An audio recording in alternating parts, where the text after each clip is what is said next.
On a fait un appel à l'arrêt de travail depuis déjà mardi. On a fait quelques assemblées générales. On a discuté avec les travailleurs.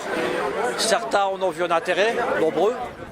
Certains sont venus, certains ont préféré repartir chez eux ou pas venir travailler.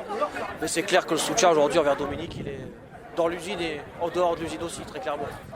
Il y a notamment les camarades de Sevel Nord, il y a des camarades de Gemont Électrique, enfin toutes les boîtes qui sont autour, Mercedes, etc. Et on reçoit aussi des soutiens financiers de toute la France. Tout à l'heure, j'ai ouvert un courrier, c'était une personne de Nice, une retraitée de Nice qui me disait écoutez, j'ai pas beaucoup de moyens, je vous envoie 30 €, ce qui arrive à Dominique, ça ajuste. Donc je tiens à l'aider, quoi. Donc ça c'est fort parce que ça veut dire que la direction, sa communication de vouloir baisser la tête Dominique, le faire passer pour un voleur, ça passe pas, clairement. La convergence, non seulement c'est important mais c'est nécessaire. Parce qu'aujourd'hui les rapports de force ils sont jamais unanimes et d'un coup. Je pense qu'il faut montrer la voie aux travailleurs. La convergence entre les sites peut permettre une prise de conscience et nous emmener vers un mouvement général d'ensemble. Parce que aujourd'hui la négociation, les partenaires sociaux, tout ça c'est de la boutade, c'est de la connerie.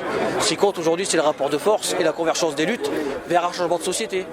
Parce que la classe ouvrière, c'est pas un mauvais mot, c'est pas un gros mot, la classe ouvrière elle existe, elle est là, elle n'est pas encore consciente, mais ça viendra. Et je pense que plus on prend de coups, et plus on devient conscient, et je pense que dans quelques mois, avec l'arrivée notamment des fascistes au pouvoir, parce qu'ils risquent d'arriver, je pense que là il y aura des luttes qui vont émerger. Il y a eu d'autres cas chez nous, déjà on a eu la copine qui avait pris 2 raclettes pour traverser un secteur pour nettoyer le lendemain, elle avait été licenciée, et on avait réussi à la faire réintégrer. Cette fois PSA dit ça suffit, la CGT là ils commencent à trop nous embêter, donc ils en ont fait une question de principe, mais la répression elle est générale. On voit les camarades d'Air France auxquels on va porter soutien le 2 décembre, eux aussi ils vont perdre leur place et ils risquent des graves sanctions pénales, c'est pas acceptable. La CGT elle doit se mobiliser et encore plus largement parce que ça c'est un cas symptomatique et on sent que si ça on laisse passer, après c'est la porte ouverte.